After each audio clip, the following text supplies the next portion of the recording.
Hi everyone, welcome back to my channel. My name is Sukaja and in this video I'm going to be talking to you about all the books I read in the month of January 2022. So it's time for a January reading wrap up. I hope January was a really good reading month for you and I hope you're able to read as many books as you liked. I read about 5 books in Jan and my total for this year, my goal is to read 50 quality books. So I think I'm pretty much on track now because of a good head start in Jan. Let's get started without further ado. The first book I started off January 2022 with is R.C. Sheriff's The Hopkins Manuscript.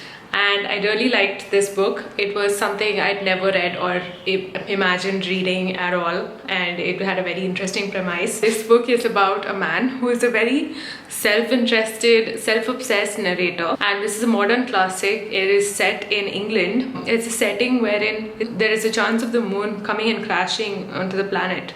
And there is a society of people that are known as the Lunar Society who meet every once in 2 weeks to kind of discuss astronomical affairs. There is the narrator who is a part of that community as well. So his name is Hopkins and he writes the Hopkins Manuscript, which is a document that is found long after the moon has already hit the earth. The cataclysm has happened. The manuscript is all that is the evidence of the fact that this happened to England and people kind of lived through the cataclysm. But this book is a really great look into the psychological state of a human being when he knows that the end is near. It's also a really good look into community and what it means to be part of a community, and when there is this extra sense of community around people, especially when they know that they're headed for disaster. It does start off a little slow but then does pick up speed, so I would highly recommend reading this. I am not someone who normally reads sci-fi, but I really enjoyed reading the Hopkins Manuscript, mainly because the narrator was very funny in places.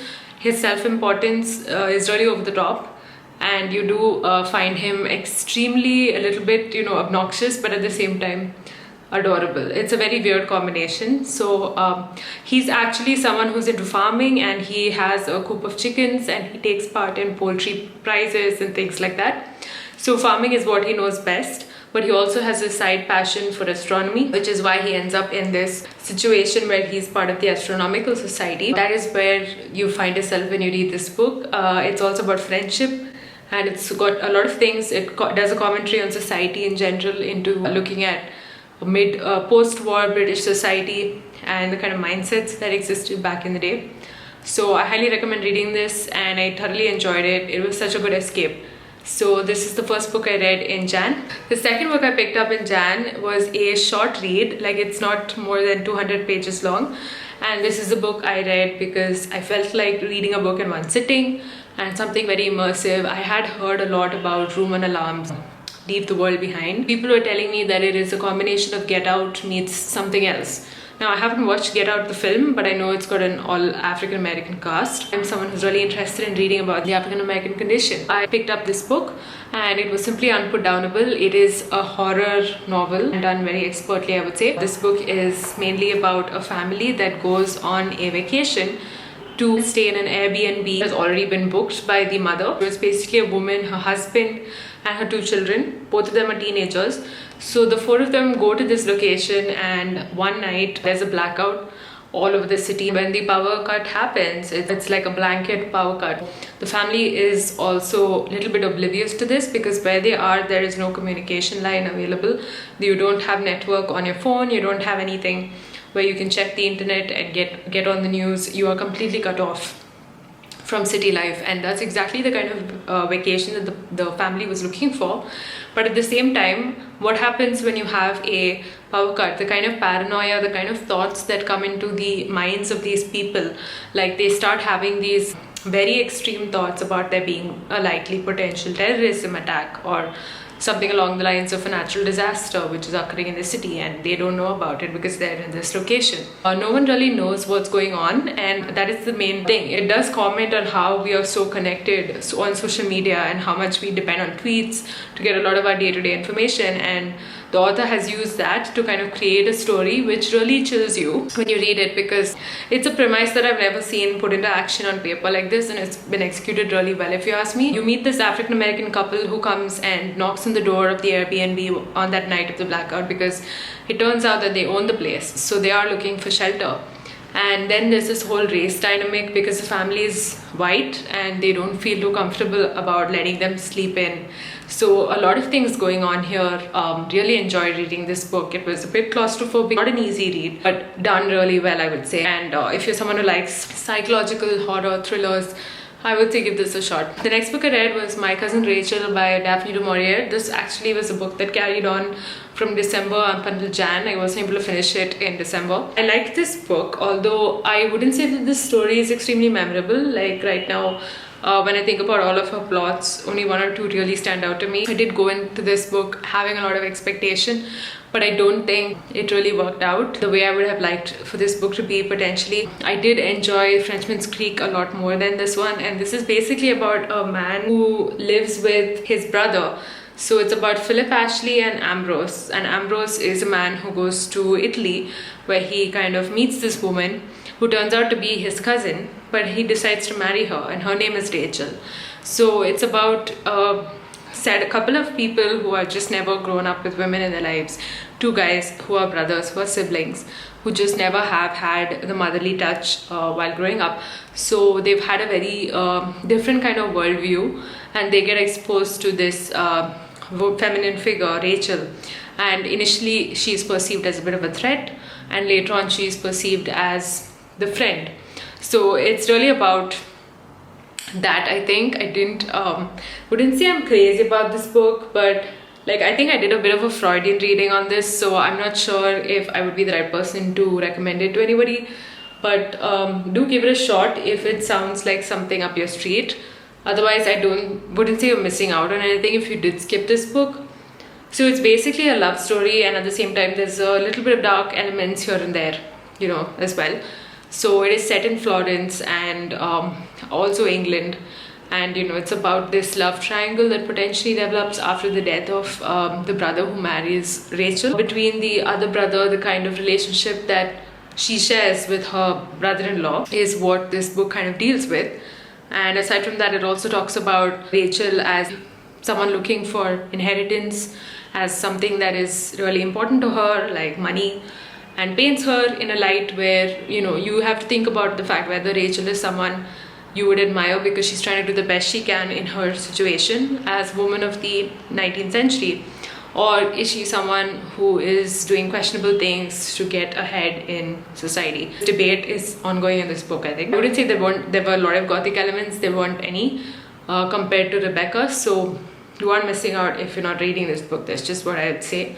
The next book I read is a self-help book called How to Do the Work by Dr. LaPera. She's someone who's really looked at holistic psychology, and I know I don't read a lot of self-help, but then I decided to read this on the recommendation of a friend. This is basically a book filled with a lot of exercises at the end of each short chapter, wherein LaPera is writing from her own experiences as a therapist and also her own diagnosis, the different kinds of things that she was going through as she was doing her inner work. It does take a look at things from a very biological point of view. Like you do see a lot of the physiological implications of the mental state that a person might have at any given time. And it does talk about your inner child and talks about how everybody has an inner child, and it's up to us to kind of heal from that. Like put that inner child into some form of healing, because it would have been exposed to a lot of different stimuli growing up. This book is mainly going to help you figure out patterns that you might have developed as you grow up, and things that have become very subconscious and unconscious. You might not be aware of certain things that you do, but this book helps you develop that level of self-awareness, I think. And I personally really enjoyed reading this. I thought it had very actionable, useful tips here which I could easily relate, and it wasn't very preachy. There were times when I think, having studied psychology in college, it did help me understand this book better.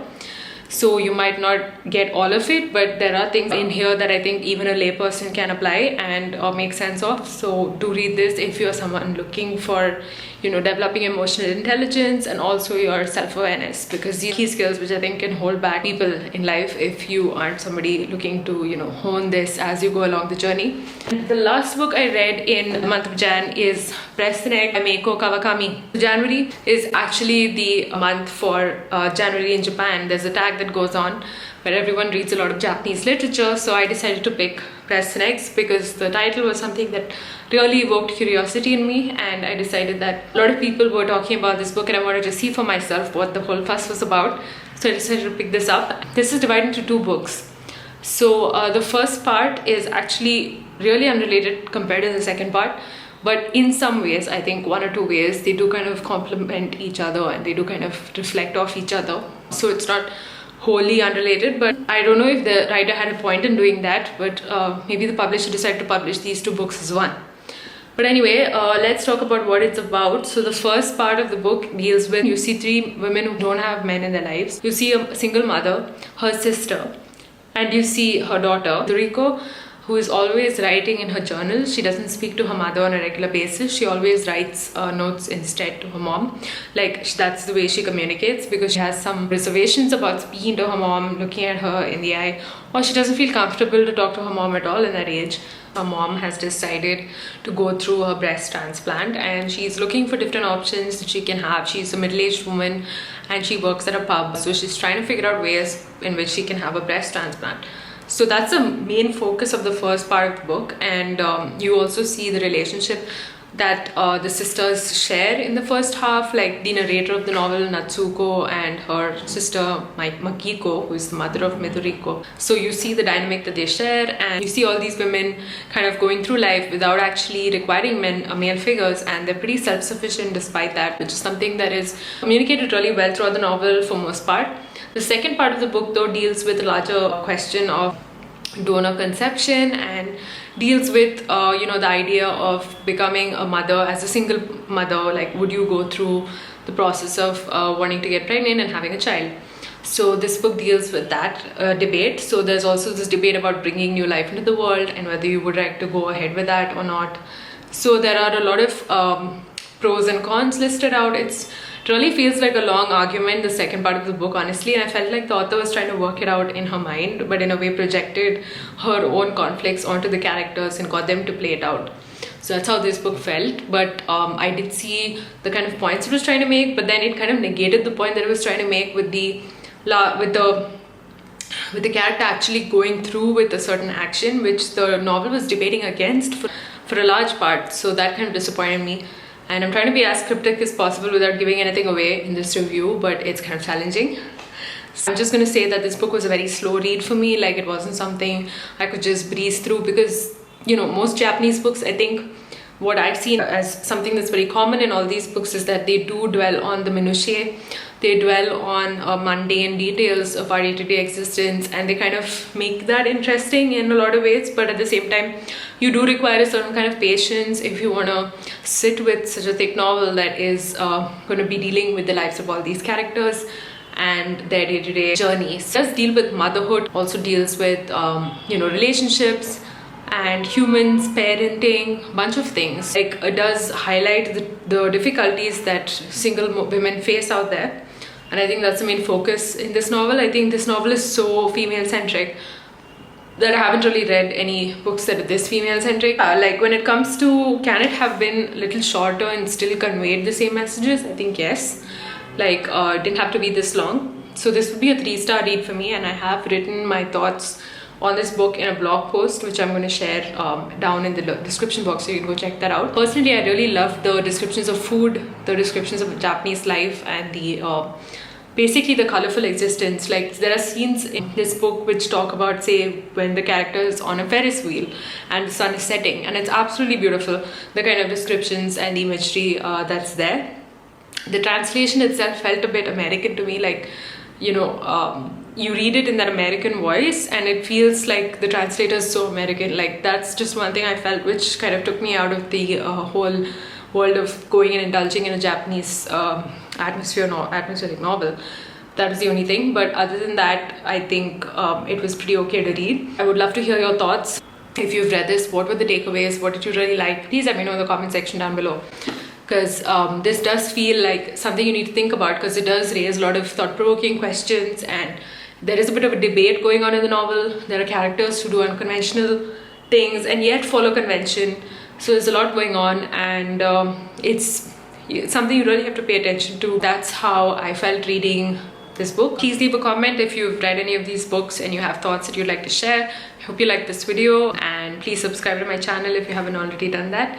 Thank you for watching. I will be back with another bookish video soon. Stay safe, stay sane. Bye bye.